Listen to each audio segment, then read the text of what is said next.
The Dodgers make another bold shakeup. Tommy Edman leaves the game with an injury. Brock Stewart makes his Dodgers debut. Freddy Freeman heating up. What happened with Mookie Betts and Shohei Ohtani? The rest of the Dodgers today, we're breaking it all down next on the Dodgers Nation postgame show. It's time for Dodger baseball. Welcome to Dodger Stadium. This is the golden age of Dodger baseball. The Dodgers are building a dynasty. You got one parade. We got a parade. The Dodgers punch back and head to the championship series. Ohtani starts the 50-50 club. Mookie Magic. Freeman hits the ball to right field. She is gone. Start the party, Los Angeles. Your Dodgers have won the World Series. Think blue, bleed blue, and I'm out.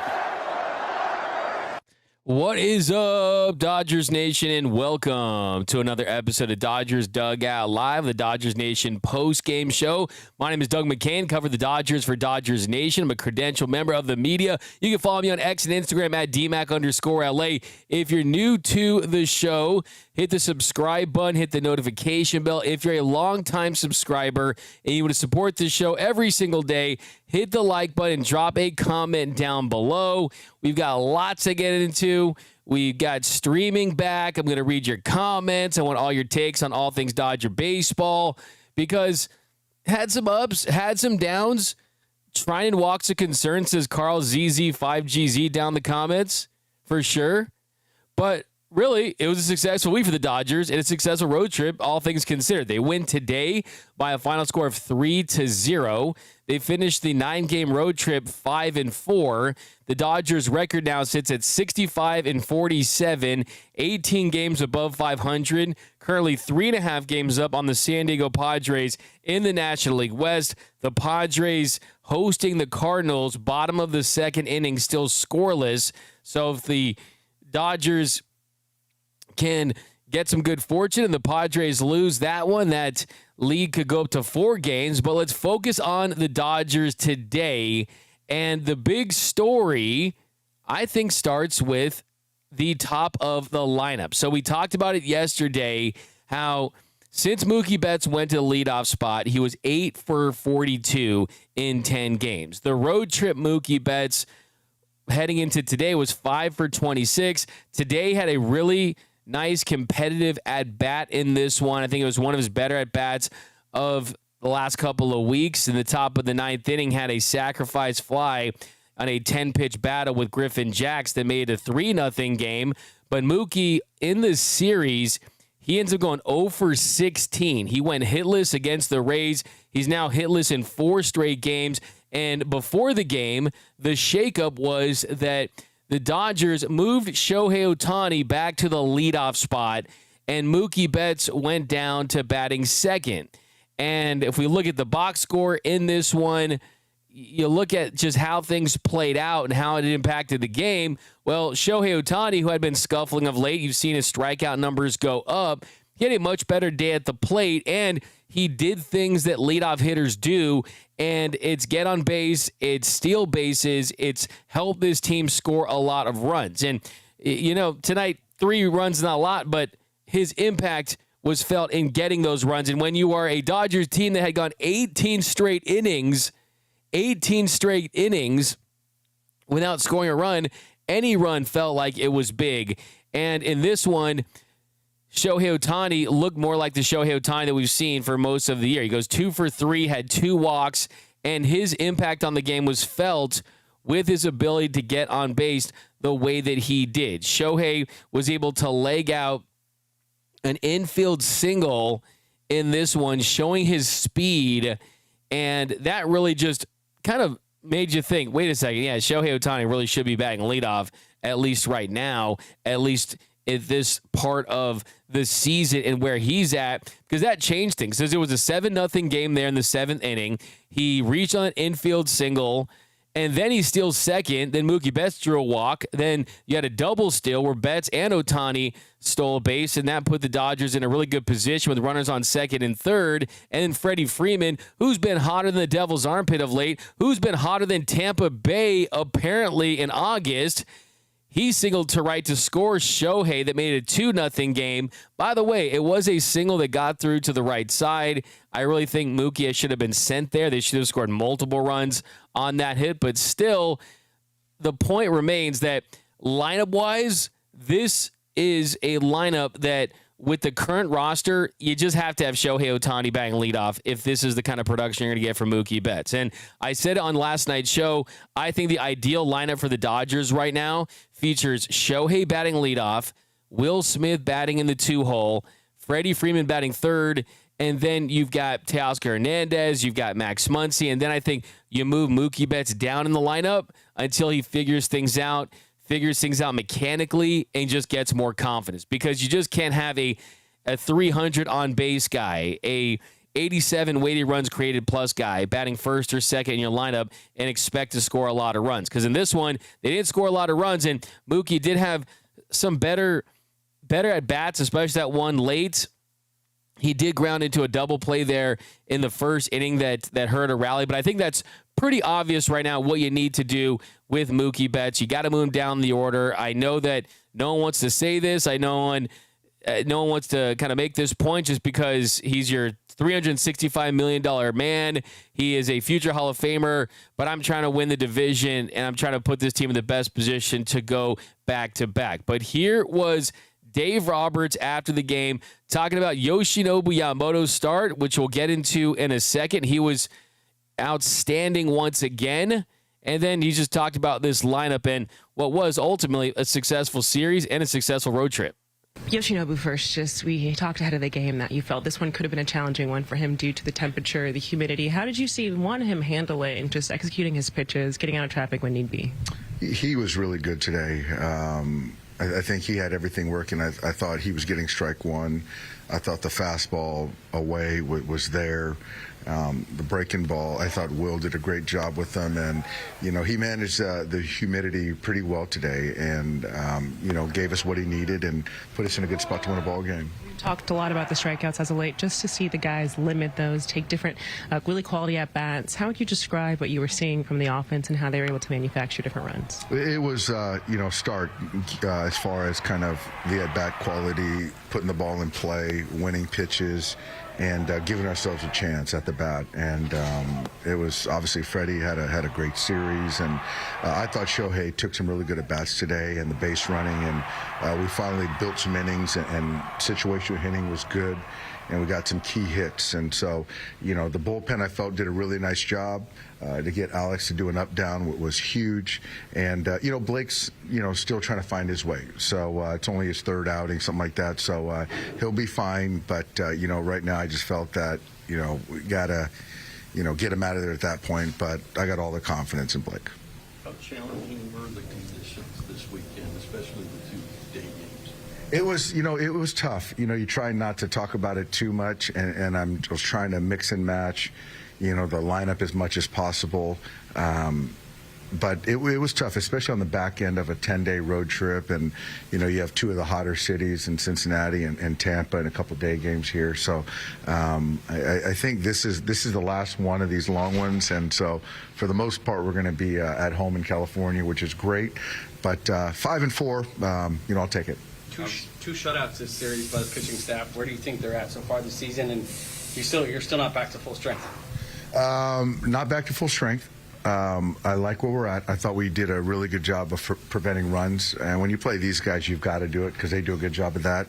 But even like the Alex Call play in right field today, that was a huge play. Tommy Edman made a really good play on that first night, I think, against Vesia's ball.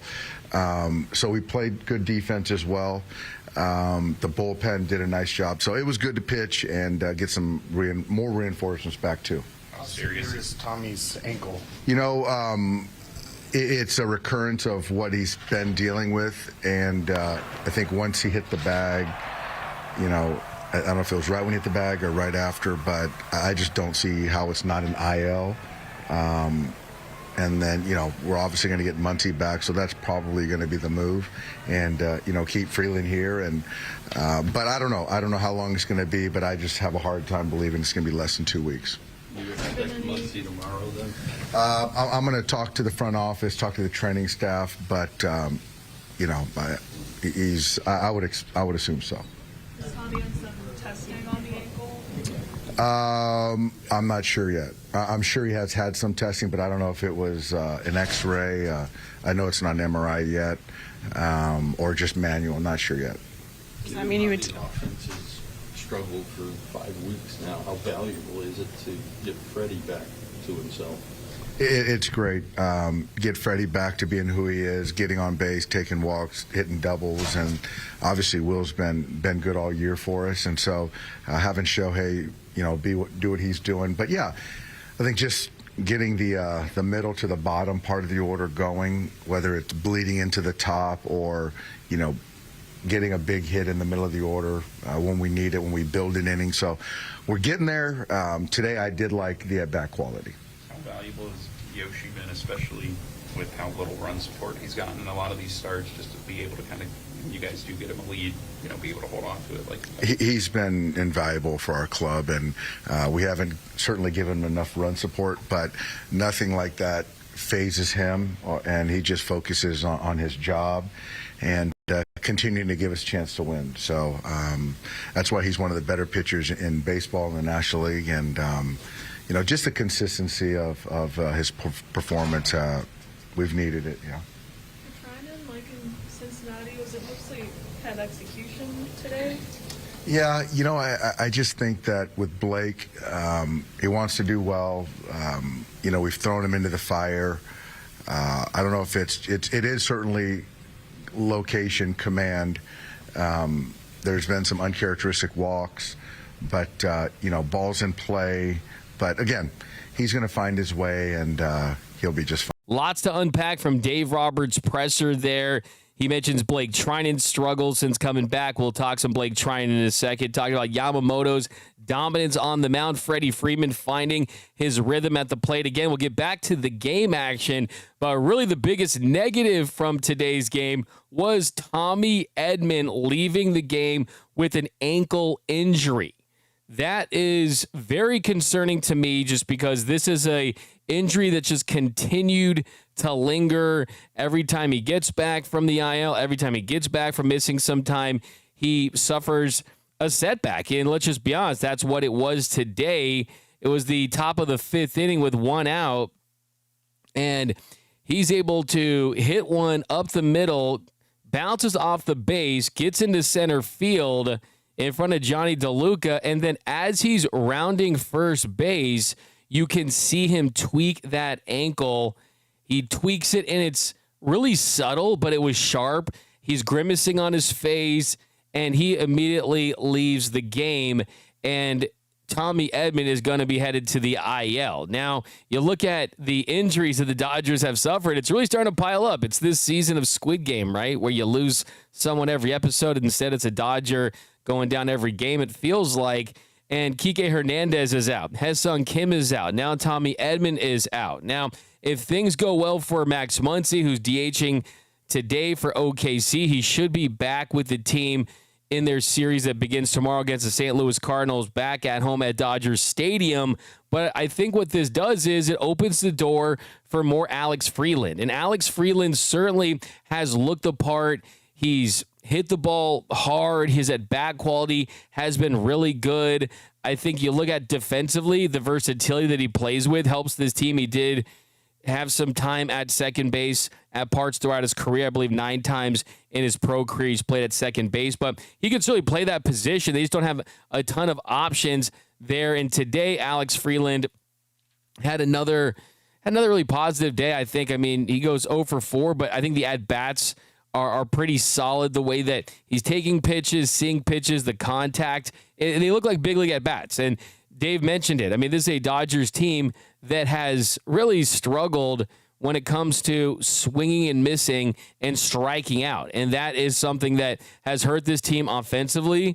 And today you only struck out 3 times after going through a rough stretch where heading into this game, the Dodgers had struck out 91 times in their last 8 games. So since Alex Freeland has joined the team, this is his 4th game. He went 0 for 4 today, but before that it was 4 for 13. I'm still interested to see more of him. Still waiting for his first extra base hit, but he has been able to get some singles, hit the ball hard, have some quality at bats, and I think this opens the door for more playing time for Alex Freeland. And then just big picture, Tommy Edman, it just makes you wonder where he's going to fit in defensively if the ankle injury persists and if this is something that continues to linger, because I said it when Hae-Sung Kim went down. Did I not say it on this show that Dave Roberts was saying that one of Hae-Sung Kim or Tommy Edman was going to go on the injured list? And what I said was, no, both of them need to go on the injured list, especially Tommy Edman, because with this team and the depth that they have, I mean, you'd rather have a 100% or close to it 100% towards the postseason than having one that's hovering around 70 or 80%, 90% that's risking more injury and another setback. And that's what we saw today, because I still think that you're probably going to need him to play shortstop. And I've said that for a while now, that shortstop is, I think, the position for him. Second base, possibly. But now with the ankle, you're probably going to want to keep him out of the outfield unless he can get close to 100%. And that really was the goal, is to try to get him back to center field and then possibly second base. Alex Call did make a really nice play there in the 7th inning with Alex Vesia on the mound, making a catch on a Johnny DeLuca fly ball where he had to cover a lot of ground there in right field, and he made the catch near the foul line there. And that's just not good news with Tommy Edman. And let's hear from Tommy Edman, hear what he had to say about the injury to his ankle. Yeah, it's a bummer. It's tough because I'm just, kind of trying to play the game hard and, take advantage of certain situations, but it's tough to do that when I feel like I don't have the stability there that I need. So, yeah, it is frustrating and kind of takes away a part of my game. What's the feedback you've gotten from the training staff to try to get over the hump with this thing? I mean, I've been doing just about anything you could imagine. I'd just doing rehab stuff every single day, getting soft tissue, doing treatment after the game, and so I don't really know what else I could do. Do you feel like taking time off and then putting you on the IL could be part of the solution? Yeah, we'll see. We'll see what's recommended after we know more information tomorrow. Obviously it doesn't hurt, but, if it looks structurally fine and everything looks good, then, maybe it'll just be another couple days and be good to go. There's Tommy Edman, and you saw him right when he did that. I mean, he singled off of Joe Boyle in the 5th inning on Sunday, and as he's rounding that base, you could just see on his face it wasn't right. And I think that it's more important for someone like Tommy Edman because that's the kind of game that he plays. You mentioned right there, playing the game hard, playing the game in the gritty style that has made him a big leaguer, and that you want to see him taking extra bases. You want to see him use his speed, and he can't do that right now fully. And I think you need to take a long-term approach as far as this season goes with Tommy Edman. Try to get him to 100%. Don't bring him back unless he's close to it, because you've got some depth to figure it out. I think that Alex Freeland is someone I'm just excited to see. As far as moments of the game today, look, this is a Dodgers offense that just could not hit sand if they fell off a boat. Could not hit sand if they fell off a camel. Sorry, could not have water if they fell off a boat. And they struggled offensively for a long stretch during the series. But finally, top of the 6th inning, after getting something going, Freddie Freeman, he gets a leadoff single to right. Couple batters later, Michael Conforto, he draws a 1-out walk to give the Dodgers runners on 1st and 2nd.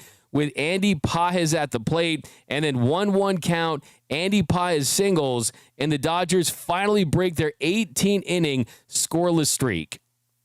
On a 1-1, Pages smokes one through the left side.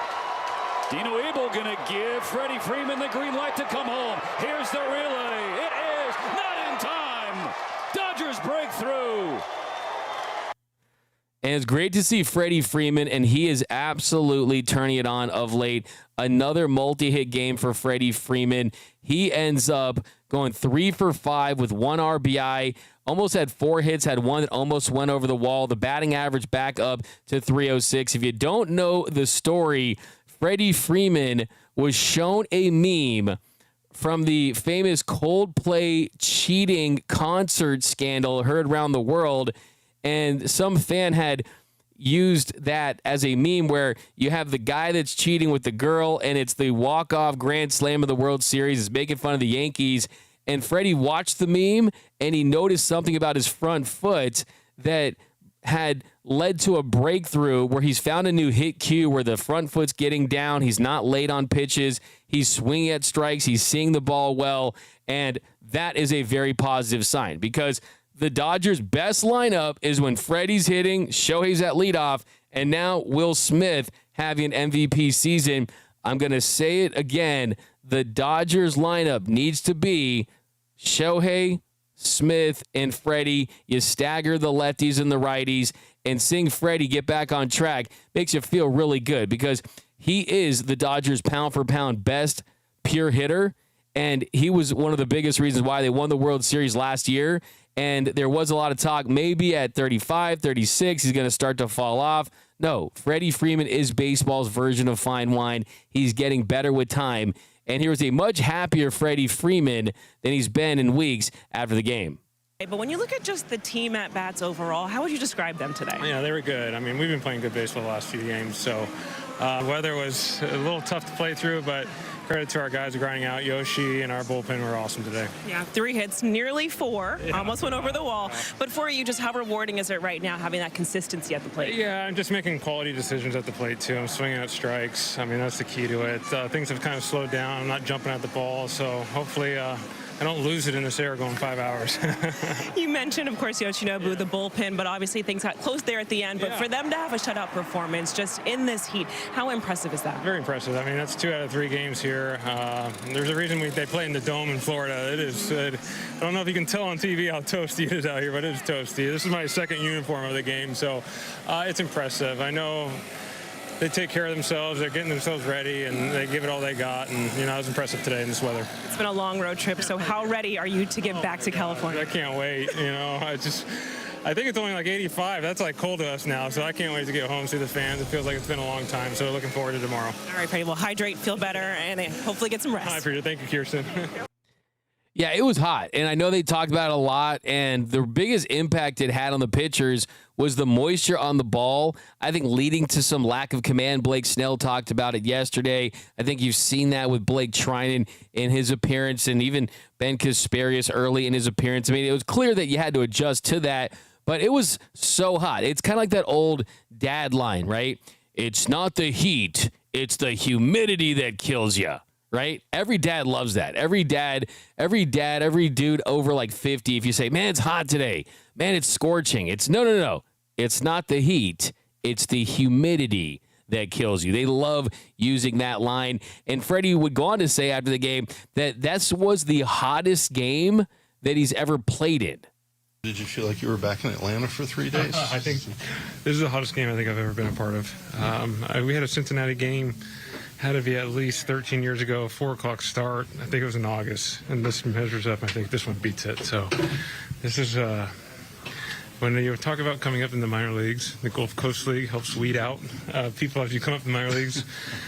This is it. This is as hot as it can get, but we got the win. How big was it for you guys to win the last 2 series on this long road trip? I mean, like I told Kirsten, we've been playing better baseball. I mean, it all starts with our pitching. Our pitching has been so good.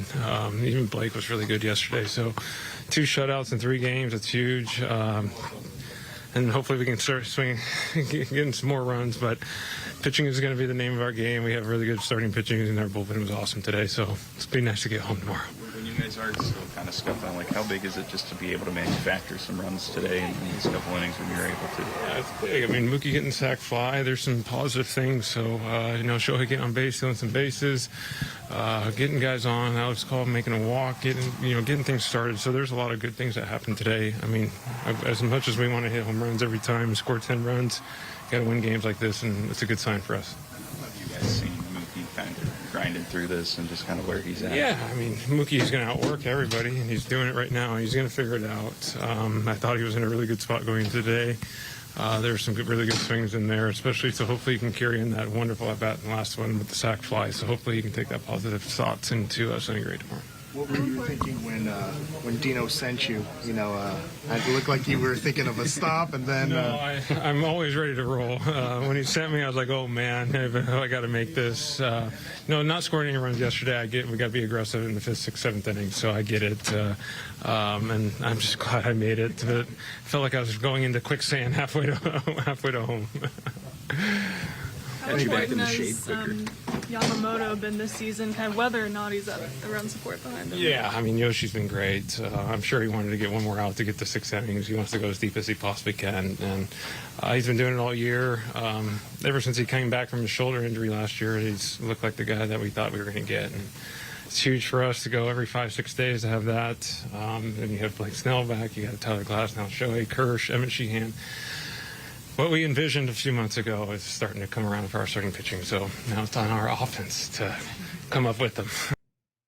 There's Freddie Freeman. He mentioned Yoshinobu Yamamoto, and to me, that was the player of the game. That was the Dodgers dog of the game. Yoshinobu Yamamoto, the Dodgers ace this season, arguably their MVP this season. He's been a road warrior all year, just dominating on the road, the best road ERA in the bigs. Struggled to get run support from his team, but that's not stopped him from going out there and being effective, and he was on his game today in hot Tampa Bay.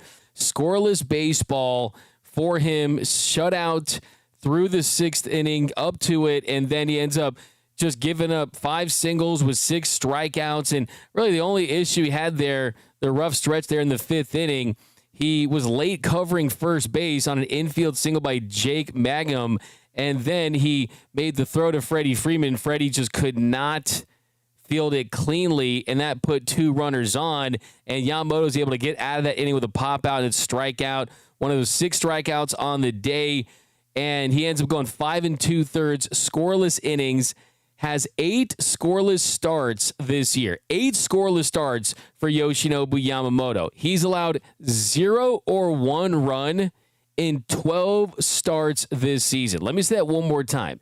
Yoshinobu Yamamoto has allowed 0 or 1 run in 12 starts this season, and he has made 22 starts. So he has more games this year where he's allowed 0 or 1 run than he has where he has not, where that's been 10 starts. So he was fantastic once again.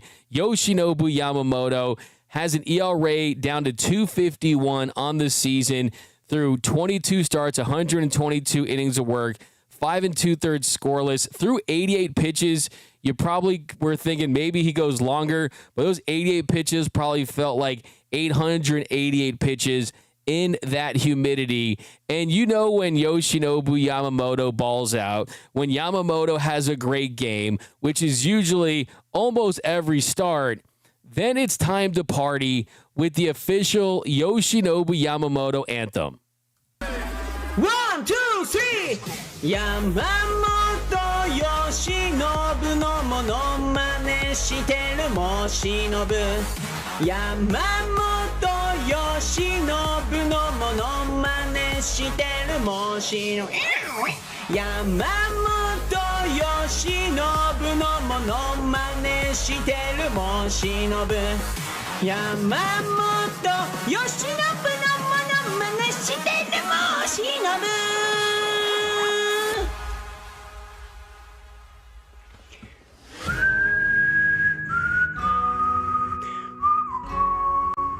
Such a banger, such a banger. Yamamoto, one of the best pitchers in baseball, has truly realized his status as a staff ace for the Los Angeles Dodgers. And here was him after the start. Yoshi, just one navigating through their lineup. How challenging was it with the added just heat, humidity? How did you find handling that? 今日のゲームすごい暑くて湿度も高かったんですけども、その影響っていうのはどれくらいありますか？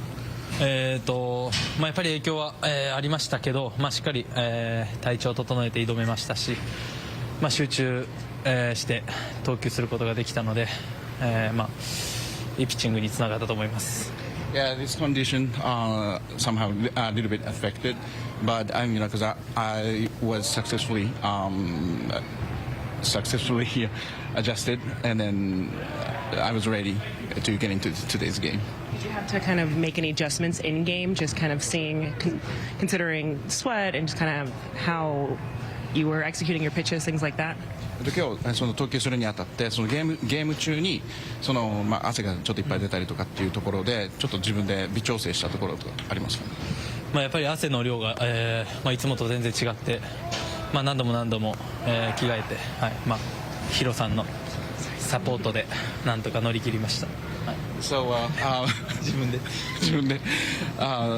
so I changed that my jersey and then undershirts so many times and then I got a lot of support from Hiro.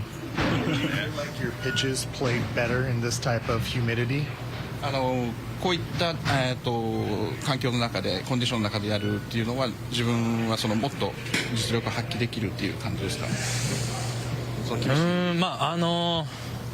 やっぱりこう気温と、湿度とあったので、よりいつもよりもっとこう集中していくように心がけて、投げたので、それがこうなんとか、今日投げ切れたことにつながったと思いますし、またこういった中で投げれたっていうのはすごく、自信の一つになったかなと思います。Yes, because of this condition, the help somehow helped me to focus on my pitching a little more, and then that gave me a little more confidence, and then I felt that was a good experience. So there he goes, Yoshinobu Yamamoto. Grade his star down below. I know he didn't go 6, 7, or 8 or anything like that, but 5 2/3 scoreless in this heat, in this economy. I thought it was an A start. We got Brianna Rochelle. Now that's a hit song. We've got, all right, That's Enough, Doug from Dachshund Lover. Oh, Heasley, 23. Johnny's Not a Signs He's Changed for an outlier. Ohtani hitting 270 from Eddie Hernandez. Well, I think that a lot of it has to do with him trying to carry the top of the lineup, which has not been up to par this season. D-Mac can mimic that high pitch at the end of the song. Alex Ranteria, I don't know about that. That'd be kind of tough. Love that song from Bruce. My ringtone from Rambler on 5720. We've got Brianna Rochelle play that song for Mookie. Jerem 2254. Hope the lineup doesn't screw Yama in October with little to no run support.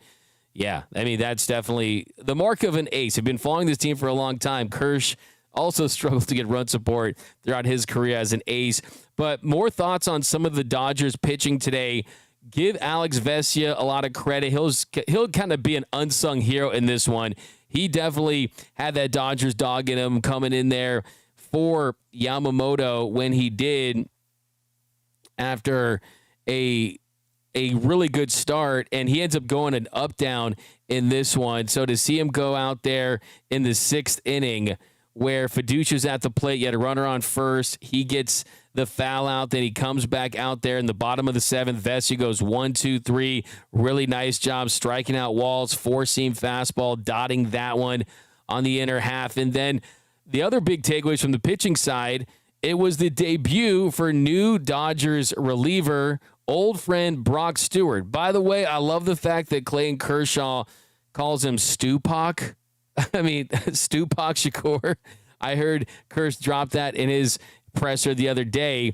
But the Brock star, he looked good. I mean, he comes in there in the 8th inning. It's a 2-run game. Dodgers up 2-0, so it's a tight one. He got Diaz to fly out, got Lowe to fly to left, and Caminero did single to center off him. Then he got Lowe to fly to ground to third. So he got some fly out to ground out. He gave up 1 hit. You want to see the strikeout stuff, but Ruiz made some nice plays when he was out there covering a lot of ground. So, yeah, all in all, that was good. The big negative today was the bottom of the 9th inning, Blake Trinan, who's still trying to get back in the swing of things, pitch like that elite high-leverage reliever that he's been in his career with the Dodgers. He comes in and he's tasked with closing things out there in the 9th with the Dodgers up 3-0. He walks Ha-Seong Kim, just really struggled to find that 4-seamer, the sinker, kind of pulling it. Then he struck out Fiducia looking with the sinker, got him with the sinker on the inner half. Nice pitch. Then he gave up a single to Mangum on that one. Just a sweeper that he went down to get. Not really the worst pitch. Then he did strike out Gray for his second strikeout of his appearance, got that sweeper going, got him to chase that. And then he ends up walking walls on 7 pitches. So he was really missing up in the zone, which I do think that you could say for a guy coming back off an injury, dealing with that humidity, I think the grip wasn't great for him. And then big credit to Ben Kasparius, who gets his second career save coming into the game with the bases loaded. Dodgers up 3-0, the winning run at the plate. Yandy Diaz coming off a game yesterday where he had 2 home runs. He got Diaz to ground to short to end the game, and the Dodgers got the win. But Blake Trinan is still working his way back. The stuff actually has looked good as far as the swing and miss and the strikeouts. It's just a matter of getting him to reel in the command. For Trinan today, went 2/3 of an inning, 26 pitches, 16 for strikes. I think one thing for him, you want to just get ahead of the count. He was 3 for 5 on first pitch strikes. But all in all, I think a really good effort by the Dodgers. I like the fact that you only struck out 3 times for an offense that has seen their strikeout rate just go through the roof in the last couple of weeks on the offensive side. And also, like, too, the scouting report on Hunter Fiducia, because he was in your organization for a long time. And one of the knocks on Hunter Fiducia is that he struggles to hold runners. I mean, for Fiducia, he threw out just 6 of the 70 attempted stealers in 52 starts for AAA Oklahoma City. That's 8.6%. The Dodgers took full advantage of that. 2 stolen bases for Shohei Ohtani, 1 for Mookie Betts, 1 for Andy Pajes. The stolen bases turned into runs for a lot of the ones where Shohei was just being aggressive. It was beneficial. So to go that route, I think, was a really smart move tactically by the Dodgers, and that kind of sums up the series. Is, hey, like, this was a mature win for a team that does not have everything clicking right now, but they're still able to win games on the road in a tough environment. But all right, guys, now it's your time to shine. I'm going to read all your comments for the rest of the show. Grades for Yamamoto, A- from JRM, 2254. Mr. 2x4, Yamamoto should have 15 or 16 wins. That's why, like, the truth is, there's not one organization that would sign or not sign a player because of how many wins he does or does not have, because it's not an accurate reflection of how good a pitcher is. That's a team stat. It's just the truth. It does not reflect. In fact, I mean, to me, it actually reflects more highly of Yamamoto because he doesn't have as many wins, because he's still able to maintain a 2.51 ERA despite the fact that the run support has been extremely low for him. So I actually think that you can make the case that less wins means better pitcher for Yamamoto. That's how silly that stat is in the Big 2025, if we're being completely honest. The guy who invented the win stat, his name was Henry Chadwick, and Henry Chadwick made that stat when pitchers every single time would go all 9 innings. So it makes more sense to have a wins or loss stat when you know that pitcher is going all 9 innings. And if you were to substitute a pitcher out way back in the day, he had to go to another position on the field. You actually would have to send him to the outfield. I mean, I don't want to give you a baseball history lesson here, but that's a very dated stat. Nando 3903, D-Mac. Tommy Edman should call his ankles glass now. Nando, it's a Sunday, man. Come on. Come on, Nando. Oh, my gosh. Freeman looks to be a solid hitter and infielder. Keep him in the lineup. That's from Peter 6978 over on YouTube. Trinan wasn't even close from Johnny Owen. JRM, all the returning players have a month and a half to get it together.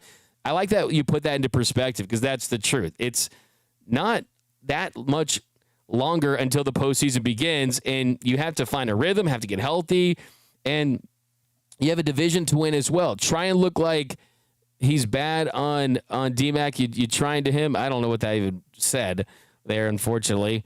We've got stop motion hooray. The 2 steals by Shohei, the 2 steals, I think you mean, check the spelling there, is nice as a leadoff hitter, but still we don't want to have a repeat of the shoulder injury. I mean, that's a fair point, especially considering the fact that he's pitching again, right? And you have him back in the leadoff spot. I don't think that's going to be the norm. I just think that we're kind of desperate to get a win, and they wanted to shake things up and get that offense back to where it is. I'm telling you now, I'll be the first to say it. I know I have been. It's Shohei, Will Smith, Freddy, Freeman. That's your top 3. That's the one that gets you the World Series, unless Mookie starts hitting like Mookie Betts once again. So a couple more comments here. The bats need to get going from Rika Xavier. Ride or die from 805 LG. By the way, shout out to my guy Eugene. I was at Costco yesterday in Burbank, met Eugene, big fan of the show, biggest Dodgers fan ever. Cool to meet you guys IRL. Feels like seeing a lot of you guys these days. Dodgers should have got Will Call instead. Nando 3903. Hey, Will had a nice walk today. Will Call. Okay, I get it. Good one. Alex Call got a walk and had that nice catch there in the 7th inning. And I think he's going to be a good glue guy. I really do. I'm very anxious to try to talk to him tomorrow and see if I can get him on the show so he can meet all you guys. Getting Call was a good call from Planet R. Yog. I like that take. But final thoughts on this one. It was a successful road trip. They go 5-4. They take 2 of 3 from the Rays. You had a successful series against the Reds. And this is a Dodgers team that is getting Max Muncy back. Yes, Tommy Edman is injured, but you really need to get this offense rolling. Freddy's hitting again. Shohei's back up in the leadoff spot. The number one question for the Dodgers moving forward is what do you do with Mookie Betts? And I think that is going to be the topic of conversation until he picks things up. He goes 0 for 16 in this series. And yes, there was a much better at bat at the end for the sac fly late in the game that scored a run. But still, you need to see more from Mookie offensively if you're going to keep him batting towards the top of the lineup in the 2-hole. And that's the number one thing for the Dodgers right now. Also, let's see how Brock Stewart and Alex Call can help this team. And let's see how the Padres can do with their trade deadline championship. Remember, the Padres, they won the deadline in 2025. Will that be the only thing they win? Because what I say about the Padres, nice to have pitching. It don't mean a thing if you can't score runs. It's crazy what not scoring a run in 24 innings can do to a team. And the Padres are tied with the Cardinals right now, 0-0 in the top of the 4th. But that's going to do it, guys. Enjoy the rest of your Sunday. We'll be back tomorrow for Dodgers Dugout Live. Lots of guests, lots of exciting stuff this week on the flagship show. So tomorrow, an 11 o'clock Pacific AM show, a little early because I'm going to the stadium tomorrow. So be locked in for that. Then a post-game show at Dodger Stadium tomorrow after the game. But that's going to do it, guys. Follow me on X and Instagram at DMAC_LA. Hit the notification bell. Hit the like button. If you want to support this show every single day, hit the subscribe button and drop a comment down below. And also, remember that nothing, absolutely nothing, brings us together quite like Dodger baseball. Until next time, think blue, bleed blue, and I'm out.